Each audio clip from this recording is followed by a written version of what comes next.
ver, mira, Bermú parte de un hecho real que fue cuando en pandemia y en pospandemia del COVID empezaron las famosas vacunas y muchas de ellas llegaban a los pueblos y empezó a haber como una gran cantidad de decenas de políticos que las primeras vacunas que llegaban eran para ellos y su familia, aunque no fueran población de riesgo. Entonces, a partir de esa noticia se construye la historia de Bermú. Bienvenido, Néstor López. Vienes con tu corto Bermú. Estás en sección oficial y te voy a pasar la palabra para que seas tú el que nos digas. Claro, encantado. Muchas gracias al festival por la selección y por esta entrevista. Estoy encantado de dar. Yo soy Néstor, soy director y productor de cine, fundador de la productora Filmmakers Monkeys. Llevo ya 8 años en la productora, 10 como profesional del cine. Y Bermú es mi quinto cortometraje como director. Y yo siempre me he interesado mucho por cómo funcionan las políticas internas, especialmente en las partes más rurales o en los pueblos donde hay cercanía con los políticos. Yo estoy acostumbrado a vivir en Madrid o en ciudades donde no tienes acceso o no tienes cercanía con la persona que gobierna tu ciudad, ¿no? Pero los pueblos siempre me ha interesado cómo el alcalde del pueblo pues, es un vecino, es un amigo, es un compañero, es un familiar y que tomar decisiones exige un nivel de responsabilidad también muy curioso, porque puedes tomar algunas decisiones desde la presión que ya no solamente ejerce el puesto, sino que ejerce la compañía o la cercanía con alguien. Entonces, Bermú lo que plantea es un dilema moral entre tres políticos de un pueblo de interior que tienen que tomar una decisión que no va a ser pensando en el pueblo que les ha votado, sino en ellos mismos, ¿no? Entonces me parecía interesante plantear un dilema moral dentro de un cortometraje que no se suele tratar tanto como puede ser la corrupción moral dentro de algunos organismos de la política y enfocarlo sobre todo en un pueblo de interior.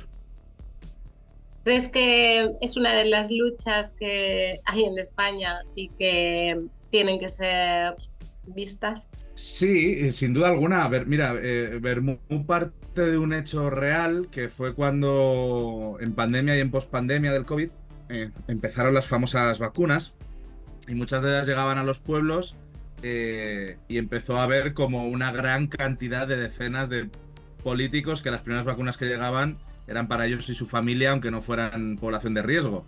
Entonces, a partir de esa noticia se construye la historia de Bermú. Entonces, es muy importante hablar de esto porque ¿quién está hablando de esto? No está hablando nadie, ¿no? Pero en realidad parece que no es como muy grave, ¿no? Parece que como que no pasa nada, que luego todo el mundo se va a vacunar. Pero claro, en una situación de crisis y de riesgo, aprovechamos nuestra posición ventajosa en la política para tomar una decisión totalmente egoísta. Entonces yo creo que es importante. España es un país que tiene una tradición política muy curiosa, muy convulsa, durante sobre todo las últimas décadas, bueno, yo creo que siempre, pero sobre todo las últimas décadas, y que muy poca gente dentro del cine o dentro de la literatura o de las corrientes artísticas se atreve a meterse ahí. Y yo creo que hay un lema muy claro que es malo para la vida, bueno para el cine. Si la política en España, en ciertas ramas, tiene este caldo de cultivo tan bueno cinematográfico, no sé por qué no lo estamos usando, ¿no? Entonces, yo creo que está infrausado, infrahablado, infratratado y que, ¿por qué no hacerlo, ¿no? Además, en el cortometraje normalmente pues se trata otro tipo de temas, ¿no? Más sociales o más comedias. Yo creo que el cortometraje es un buen formato para enfrentarnos a cosas incómodas muchas veces. Y este corto, decía Alejandro González que cualquiera puede hacer una película, pero que lograr una buena historia era abrir una guerra a muerte contigo mismo. Este corto es producto de esa guerra, de tus obsesiones, de tus aprendizajes. Siempre, o sea, yo creo que, o sea, para mí yo siempre estoy como muy concienciado del cine que hago siga un patrón. Y para mí el patrón más importante es que tengo la pretensión de que mis películas empiecen cuando terminan. Es decir, que la película no es solamente la película, sino que cuando terminemos de verla, podamos debatir sobre temas que realmente son importantes para la sociedad. Esa es mi pretensión.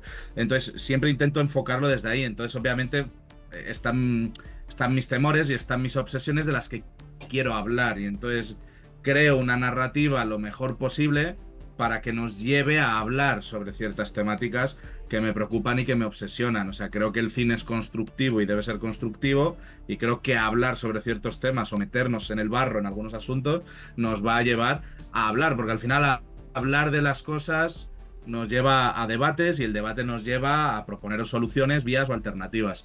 Entonces, siempre todas mis obras parten de una obsesión, de algo que me preocupa, o de algo que quiero tratar, incluso muchas veces ya no de la sociedad, de fuera de algo externo a mí, sino a veces algo interno a mí, ¿no? En vez de a veces ir a un psicólogo, tratamos un tema que me obsesiona a mí ya personalmente y que no me atrevo a contárselo a otra persona, y desde la cobardía lo que haces es te complicas la vida haciendo una película para intentar abordar un tema o un trauma que a ti te preocupa, ¿no? Esto es una cosa que yo a veces recurro a ella.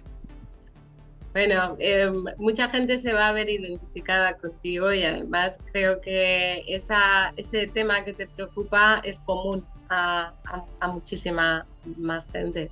Así que bienvenido sea esa lucha, ¿no? Interna. Eh, ¿Hubo que discutir mucho en el rodaje? ¿Cómo fue ese rodaje? No, bueno, por suerte el equipo era bastante bueno en general, el técnico y el artístico, entonces discusiones no hubo muchas. Tuve que armar de paciencia a mucha gente, porque el cortometraje Vermú está planteado como dos planos secuencia en paralelo, en pantalla partida a la vez. O sea, solo tiene dos planos el corto, pero son dos planos secuencia de 15 minutos a la vez.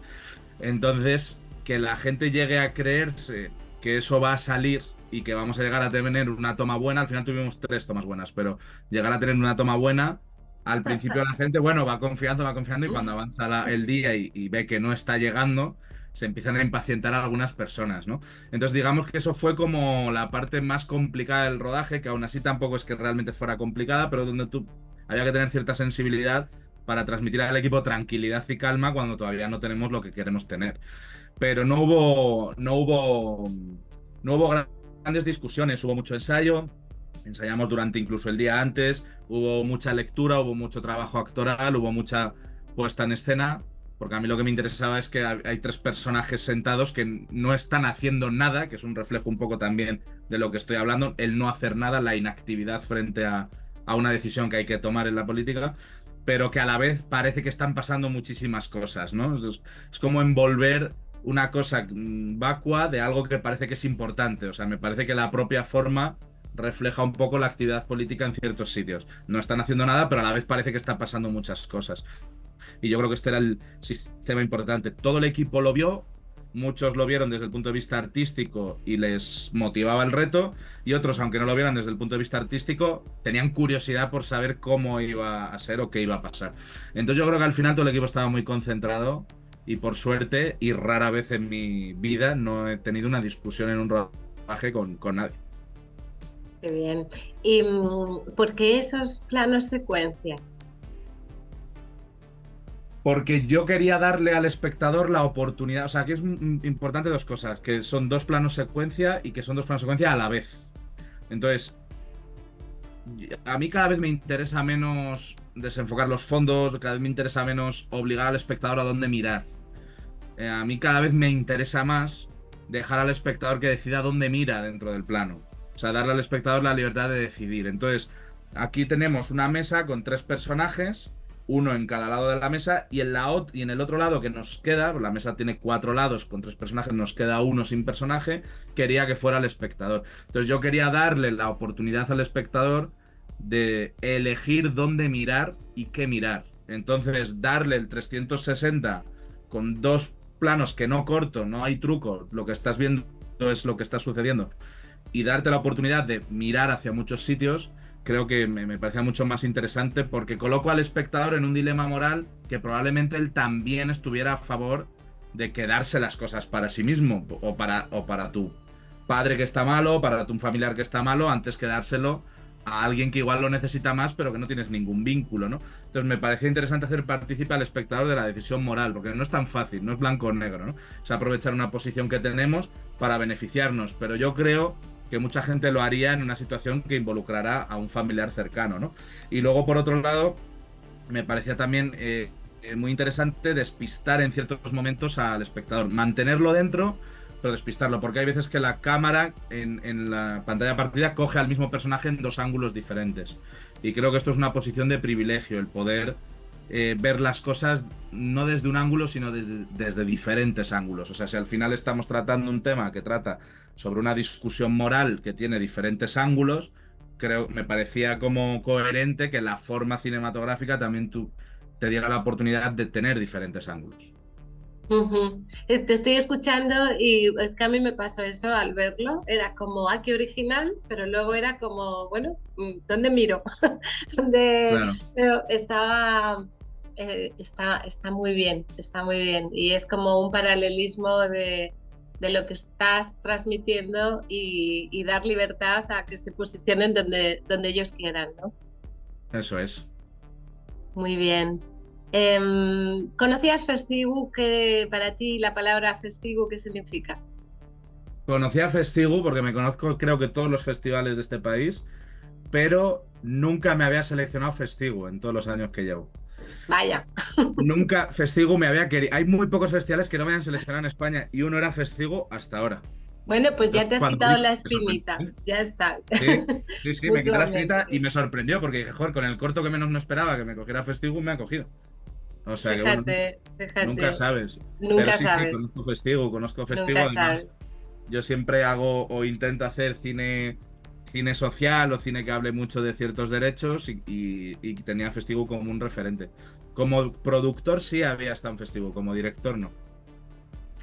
¿Has estado los días del festival?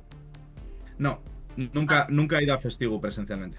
vale, vale. O sea, has estado seleccionado con un Sí, trabajo donde has participado. Ujú.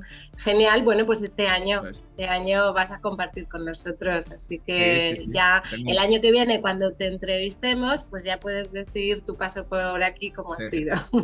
espero que sí, espero que sí. Pues muchísimas gracias de verdad. A ti, Y nada, pues que nos vemos en octubre. Y por dónde estás tú? yo vivo en Madrid.